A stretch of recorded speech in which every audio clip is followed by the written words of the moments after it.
संजीव आणि त्याच्या मम्मी रेखा यांच्या हृदयस्पर्शी प्रवासात सामील व्हा, जिथे गावच्या फळबागेत एक पारंपरिक रेसिपी त्यांचं नातं अधिक घट्ट करतं. आजोबांच्या तब्येतीसाठी गेलेल्या या सहलीत संजीवला मम्मीच्या आजीच्या गुप्त रेसिपीचा खजिना सापडतो. पण ही रेसिपी फक्त स्वादाची नाही, तर त्यांच्या नात्यातील एक खास रहस्य आहे, जे ते फक्त दोघंच जपतात. स्वच्छ तलाव, फळबागेची शांतता आणि मम्मीच्या हसऱ्या चिडवण्यात लपलेले हे बंधन तुम्हाला शेवटपर्यंत खिळवून ठेवेल. मम्मीचं टेरेसवरचं सरप्राईज काय असेल, जाणून घेण्यासाठी हा व्हिडिओ शेवटपर्यंत बघा. मी मम्मीसोबत काही दिवसांसाठी आजोबांच्या घरी गेलो. तिथे आम्ही त्यांच्या फळबागेत फिरायला गेलो. फळबागेत अशी परिस्थिती निर्माण झाली की मम्मीने मला एक पारंपरिक रेसिपी शिकवण्याची संधी दिली. माझं नाव संजीव आहे. आमच्या घरात माझे बाबा, मम्मी, मी आणि माझा लहान भाऊ असे 4 जण होतो. माझं वय 21 वर्ष आहे, बाबांचं 47 आणि मम्मीचं 42. बाबांची मोठी किराणा होलसेल दुकान आहे, त्यामुळे ते कायम बिझनेसच्या कामात व्यस्त असतात आणि रात्री उशिरा घरी येतात. माझा भाऊ हॉस्टेलमध्ये राहून शिक्षण घेतो, त्यामुळे घरी मी आणि मम्मीच असतो.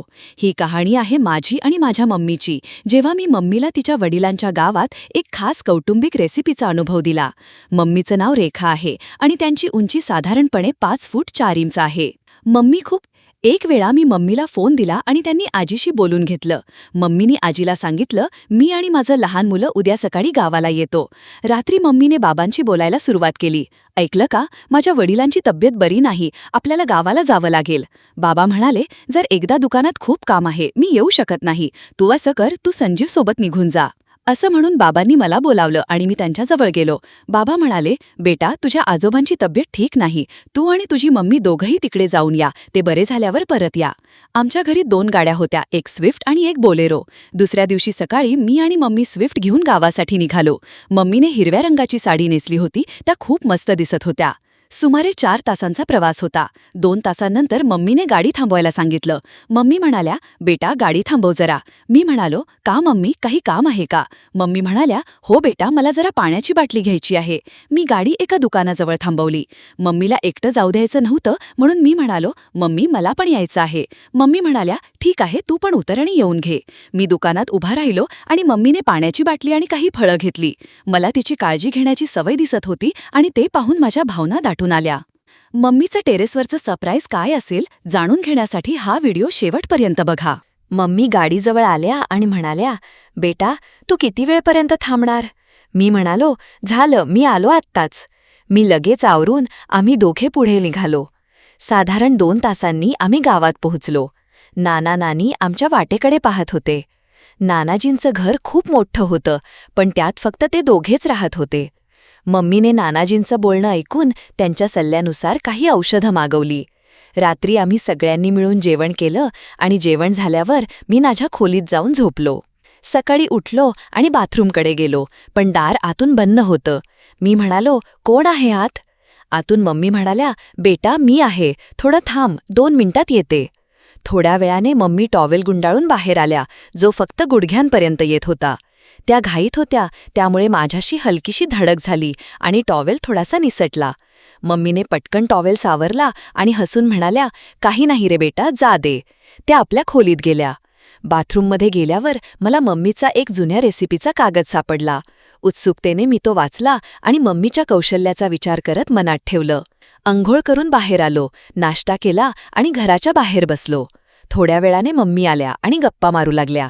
मम्मी म्हणाल्या, बेटा, आजीच्या घरी एवढं कसं वाटलं?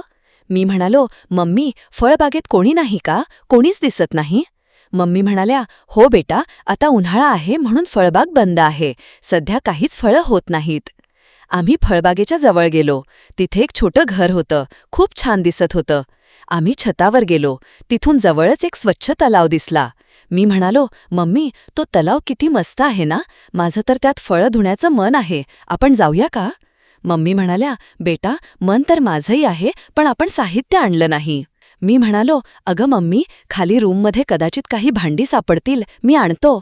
मम्मी थोड्या संकोचल्या, पण मी हसत म्हणालो, आपण दोघंच आहोत, लाजण्यात काय आहे, मी तुला आधी रेसिपी बनवताना पाहिलं आहे. मम्मी म्हणाल्या, ठीक आहे, जाऊया. आम्ही तलावाच्या काठाशी पोचलो. मी भांडी घेऊन पाण्यात फळं धुत होतो. मम्मीला म्हणालो, तू पण ये ना, खूप मजा येतेय. मम्मी साडी सावरून साध्या कपड्यांवर आल्या आणि पाण्यात उतरल्या.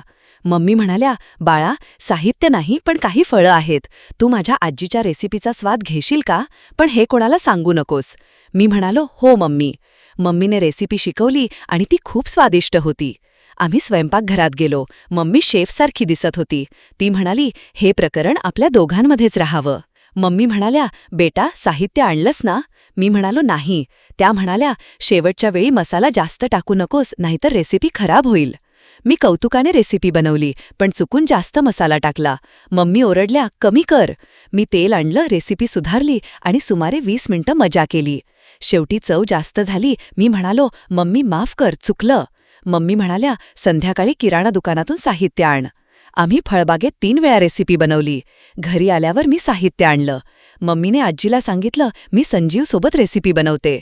काही दिवस राहिलो. मम्मी म्हणाली, घरी गेल्यावर पप्पांना काही कळायला नको. प्रवासात मम्मीने पाण्याची बाटली देत मला चिडवलं, राहुल, पाणी चवेल का? मी लाजलो. घरी पोहोचलो. पप्पा थकलेले होते. मम्मीने जेवण बनवलं. पप्पा म्हणाले, राहुलला शॉपचं काम शिकव. रात्री मम्मीने विचारलं, गावातली मजा आठवते? मी म्हणालो, खूप. ती म्हणाली, पप्पा आहेत फक्त गप्पा हं. टेरेसवर मम्मी म्हणाली, संजी, तू माझ्यासाठी खास आहेस, पण गावातलं तिथेच ठेवू.